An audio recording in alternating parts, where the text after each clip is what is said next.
പശ്ചിമഘട്ട മേഖലയിലെ പരിസ്ഥിതി ലോല പ്രദേശങ്ങളുടെ അതിർത്തി നിർണയം അന്തിമമാക്കാനും വിജ്ഞാപനം ചെയ്യാനും കേന്ദ്രം തയ്യാറെടുക്കുന്നു. ഗുജറാത്ത്, ഗോവ, മഹാരാഷ്ട്ര എന്നീ സംസ്ഥാനങ്ങളിലേതാകും ആദ്യം വിജ്ഞാപനം ചെയ്യുക എന്ന് സൂചന. കേരളത്തിലെയും കർണാടകയിലെയും പരിസ്ഥിതി ലോല പ്രദേശങ്ങളുടെ വ്യാപ്തി വിദഗ്ധ സമിതി അന്തിമമാക്കിയിട്ടില്ല. ബൽറാം നെടുങ്ങാടിയാണ് വിവരങ്ങളുമായി ഡൽഹിയിൽ നിന്ന് ചേരുന്നത്. Balram, good morning. ബൽറാം, ഇത് എന്തായാലും ഒരു തർക്ക വിഷയമാണ്. പ്രത്യേകിച്ച് കേരളത്തിന്റെ മലയോര മേഖലയിലുള്ള ജനങ്ങളുടെ വലിയ ആശങ്കയും അവരുടെ കാലങ്ങളായുള്ള ഒരു ആവശ്യമാണ് അവരുടെ പ്രദേശങ്ങളെ ഈ പരിസ്ഥിതി ലോല മേഖല എന്നതിൽ നിന്ന് ഒഴിവാക്കണമെന്നത്. ഈ വിജ്ഞാപനത്തിലേക്ക് വരുമ്പോൾ വീണ്ടും വലിയ പ്രതിഷേധങ്ങൾക്കും പ്രകടനങ്ങൾക്കും ഒക്കെ സാധ്യതയുമുണ്ട്. കേരളം ഇനി ഏത് ഘട്ടത്തിലായിരിക്കും കേരളത്തിലെ ഈ മേഖല നിശ്ചയിക്കുകയും വിജ്ഞാപനം ഇറക്കുകയൊക്കെ ചെയ്യുക? Very good morning Google Amrita. Google സൂചിപ്പിച്ച പോലെ തന്നെ ഈ ആശങ്ക പല സംസ്ഥാനങ്ങൾക്ക് ഉണ്ട്. കേരളമടക്കമുള്ള വിവിധ സംസ്ഥാനങ്ങളിലെ ഈ റിപ്പോർട്ടിൽ ഉൾപ്പെടുന്ന 6 സംസ്ഥാനങ്ങളിലെ മലയോര പ്രദേശങ്ങളിൽ നിന്നും ആശങ്കകൾ ഉയർന്നതിൻ്റെ അടിസ്ഥാനത്തിലാണ് 2014 ആദ്യ വിജ്ഞാപനം നടത്തിയ ശേഷവും ഇതുവരെയും ഒരു അന്തിമ റിപ്പോർട്ടിലേക്ക്, അന്തിമ വിജ്ഞാപനത്തിലേക്ക് ഈ പശ്ചിമഘട്ട മേഖലയിലെ പരിസ്ഥിതി ലോല മേഖലകളുടെ അതിർത്തി നിർണയം സംബന്ധിച്ച് എത്താതിരുന്നത് തന്നെ.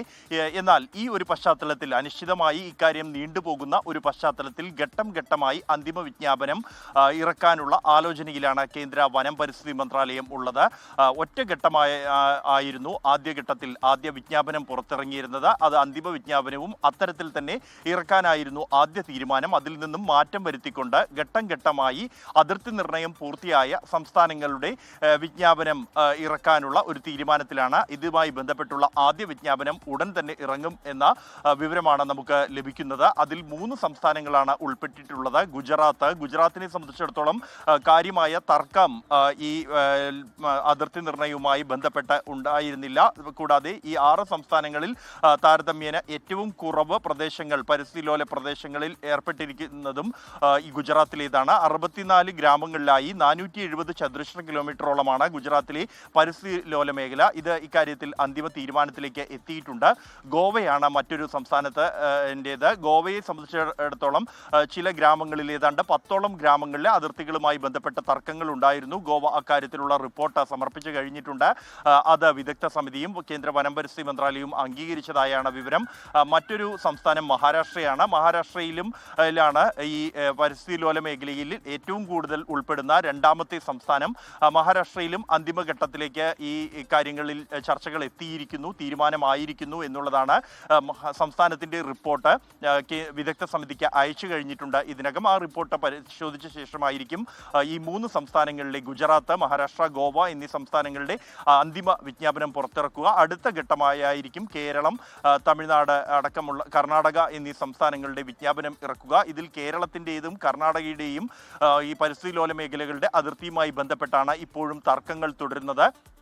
കർണാടക ഈ റിപ്പോർട്ട് തള്ളിക്കളഞ്ഞുകൊണ്ടുള്ള ഒരു തീരുമാനം 2024 മന്ത്രിസഭ സ്വീകരിച്ചിരുന്നു. എന്നാൽ ആ കാര്യത്തിൽ സംസ്ഥാനത്തിൻ്റെതായ ഒരു നിർദ്ദേശം നിലവിൽ ഇപ്പോൾ വിദഗ്ധ സമിതി തേടിയിരിക്കുകയാണ്. പരിസ്ഥിതിയെ പാടെ അവഗണിക്കാൻ കഴിയില്ല എന്നും ഇക്കാര്യത്തിൽ സംസ്ഥാനത്തിന് എന്താണ് ഈ റിപ്പോർട്ട് തള്ളുന്നുവെങ്കിൽ എന്താണ് സംസ്ഥാനത്തിൻ്റെ ഇക്കാര്യത്തിലുള്ള നിലപാട് പരിസ്ഥിതി സംരക്ഷണവുമായി ബന്ധപ്പെട്ട് എന്നുള്ളതാണ് വിദഗ്ധ സമിതി കർണാടകത്തോട് തേടിയിരിക്കുന്നത്. അതേസമയം കേരളത്തെ സംബന്ധിച്ചിടത്തോളം ആണെങ്കിൽ ഇടുക്കി, വയനാട് ജില്ലകളിൽ നിന്നായി 31 ഗ്രാമങ്ങളെ ഒഴിവാക്കണമെന്ന ആവശ്യമാണ് സംസ്ഥാനം മുന്നോട്ട് വച്ചിരിക്കുന്നത്. എന്നാൽ ഈ കാര്യം വിദഗ്ധ സമിതി ഇതുവരെയും അംഗീകരിച്ചിട്ടില്ല പൂർണ്ണമായും. പ്രത്യേകിച്ച് ഈ 2 ജില്ലകളും പരിസ്ഥിതി ലോല മേഖലയാണ്, തന്ത്രപ്രധാനമായ പരിസ്ഥിതി ലോല മേഖലയാണ് എന്നതുകൊണ്ട് തന്നെ ഇക്കാര്യത്തിലുള്ള ചർച്ചകൾ പുരോഗമിച്ചു വരികയാണ്. തമിഴ്നാടിനെ സംബന്ധിച്ചിടത്തോളവും ഈ വിഷയത്തിൽ ചില തർക്കങ്ങൾ മുന്നോട്ട് വച്ചിട്ടുണ്ട്. ഇക്കാര്യങ്ങളിലും അന്തിമമാകേണ്ടതുണ്ട്. അതുകൊണ്ട് തന്നെ കേരളം, കർണാടക, തമിഴ്നാട് എന്നീ സംസ്ഥാനങ്ങളുടെ വിജ്ഞാപനം ഈ തർക്കങ്ങൾ സംബന്ധിച്ചുള്ള ഒരു ധാരണയിൽ എത്തിയ ശേഷം പിന്നീടായിരിക്കും ഉണ്ടാകുക. ആദ്യഘട്ടത്തിൽ 3 സംസ്ഥാനങ്ങൾ ഗുജറാത്ത്, മഹാരാഷ്ട്ര, ഗോവ എന്നീ സംസ്ഥാനങ്ങളുടെ അന്തിമ വിജ്ഞാപനം പുറത്തിറക്കാനുള്ള ആലോചനയിലാണ് വിദഗ്ധ സമിതിയും കേന്ദ്ര വനം പരിസ്ഥിതി മന്ത്രാലയവും. ഗൂഗിൾ അമൃത. ശരി ബൽറാം, ഏതായാലും ഒരുപാട് പ്രതിഷേധങ്ങൾ നമ്മൾ മുമ്പ് കസ്തൂരിരംഗൻ റിപ്പോർട്ടുമായി ബന്ധപ്പെട്ടൊക്കെ കേരളത്തിൽ കണ്ടതാണ്. വീണ്ടും ഒരിക്കൽ കൂടി ഈ പരിസ്ഥിതി ലോല മേഖല, അതിൻ്റെ ദൂരപരിധി, അതിർത്തിയൊക്കെ കേരളത്തിൽ ചർച്ചയിലേക്ക് വരാൻ പോകുന്നു എന്നാണ്.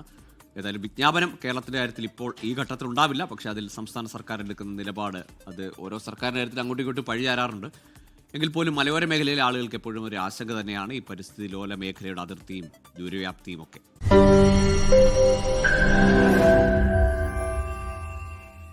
ലോകത്തെവിടെയായാലും ഏത് സമയത്തും 24 വാർത്തകളും ഓഗ്മെന്റഡ് റിയാലിറ്റി പാക്കേജുകളും എക്സ്പ്ലെയിനറുകളും വിശദമായി കാണാൻ ഞങ്ങളുടെ യൂട്യൂബ് ചാനൽ നിങ്ങൾക്ക് സബ്സ്ക്രൈബ് ചെയ്യാം.